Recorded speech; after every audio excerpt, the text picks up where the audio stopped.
in the goal, it says, beautification of public-private land through behavior change to reduce littering. Could we change the wording slightly? Through through change of individual and business behavior. Could we make it that? Because, for example, the city of Valdosta is changing business behavior because the city actually has excellent trash ordinances that says if you have a parking lot, you have to contain any trash on it no matter where it came from. And they've been enforcing those for the last couple of years. That's starting to happen. Trash cans are popping up, stuff like that. And, there's a next step that could happen is, why do we really need all this single-use throwaway trash anyway? Perhaps some restriction could be put on the distribution of it by the businesses. I know, business-friendly, but there's got to be a way to do it. So it's something to think about. And rather than going into all the details, I'm just suggesting a slight change, because if you read this, it could be thinking, individuals are the whole problem and their behavior is all that should change. It's not. So I'm just suggesting it's changed, behavior change to change in behavior of individuals and businesses. How about that? I mean, I hear you. We've talked about the same thing, and that's the reason why we plugged in a litter crew to pick it up. It's a societal issue. It's a people issue. I was out, I'm going to say that I was out west a few months ago. There was no trash. You saw no trash anywhere. Now that's the state of mind for the citizens that lives in those communities. They take care of their trash. They dispose of their trash the way they should. They don't just throw it down in the Walmart parking lot and it ends in the stream. I don't know how you go about changing the public's perception on about litter control, but we're going to have to do some of that with education. But it may take a generation to get it changed, to be honest with you. I know one thing they do in many of the western states and others, they have bottle bills where you can return your bottles and your cans and your plastic bottles and get some money back.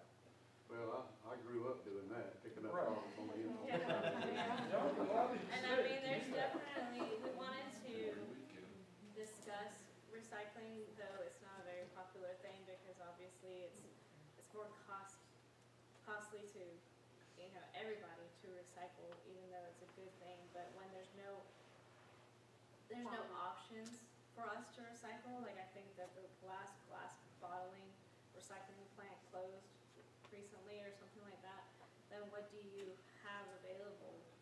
And so I was looking at other communities as to what do they do to create more sustainable uses that allow that plan for solid waste, honestly, for solid waste, Well, and how they speaking can of western incorporate that states, within, like we do stormwater.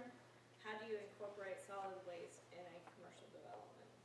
Speaking of western states, the state of Colorado a year or two ago banned styrofoam single-use throwaway packaging.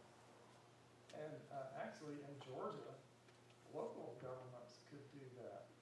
Because way back in 2015, the state legislature tried to pass a preemption ban and it failed so miserably they're not going to try again.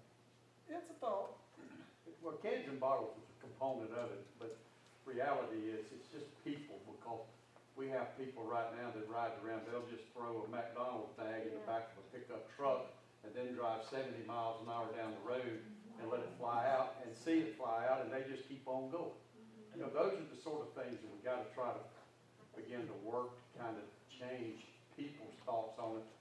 Again, it's going to take a generation to get it changed, because we didn't get there overnight. It took a while to get to the point of where we just feel like trash is disposable and just throw it out your window. We got to stop that and get beyond that, and we can do it, but it's going to take enforcement. It's going to take some regulations put in place that basically, it's going to be costly for people that doesn't handle their waste the way it should be handled. I mean, we're spending in the county hundreds and thousands and probably millions of dollars right now on just trying to clean the community up.